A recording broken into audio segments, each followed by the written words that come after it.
businesses have seasons. Just like life, there's different events that take place, there's different goals, there's different objectives at different intervals. And a phenomenon we see in business sometimes is that what we call the business hopper, right? Somebody who progresses a business to a certain degree, and then when they hit a roadblock or when things get overly challenging for something, they jump to the next business and jump to the next business and jump to the next business.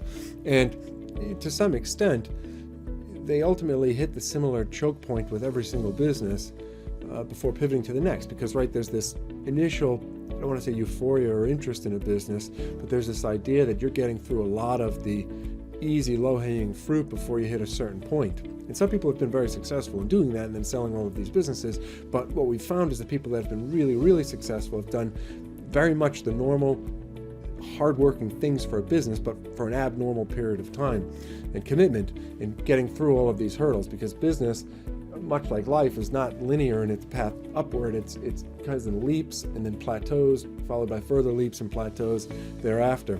So we wanted to highlight some of the business seasons because I think it might shed some color for anybody who's watching who might say that their business is at one of these seasons or is at one of these plateaus, or looking at how to conceptualize what that next step might be. So the first season, or the first step of a business, is really just selling a product or service to somebody, right? You have something that somebody wants, or you provide a service that someone finds valuable, they give you money, you give them the service or product, and that's wonderful, and you iterate that. And so that's how businesses mostly start.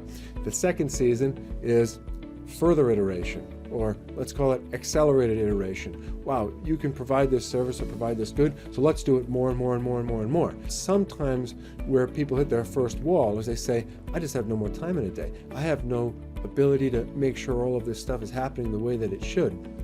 And this is where sometimes a slight step parallel or a plateau takes place, where now processes, operations need to take place. Some of the more meaningful hires at an early stage of a business take place at this perspective. And the next step is acceleration of operations. And so now that you know that you can implement operations and people, you start to do more and more of it, hiring a sales force, hiring more back-end people, more, if you think of it kind of sales on one end of the spectrum, execution on the other hand of it, more of these things so that more business can funnel through the machine.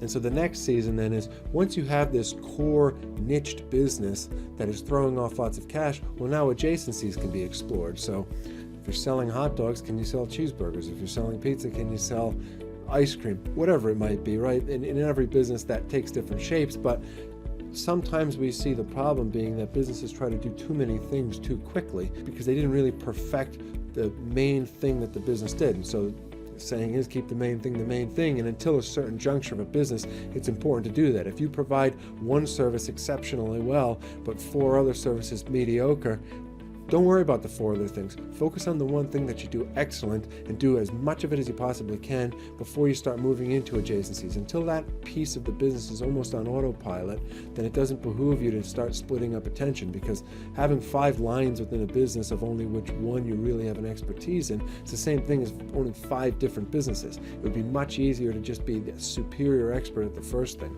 And then from there, build comparable expertise in the other adjacencies. So that's the thought. Business has seasons.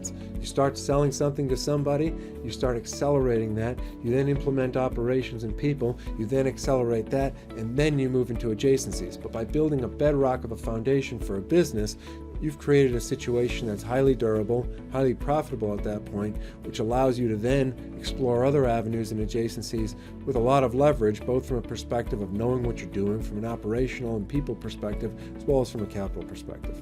That's the thought for today. Hope the week's going well for everyone. Keep pushing forward. God bless, and we'll see you tomorrow.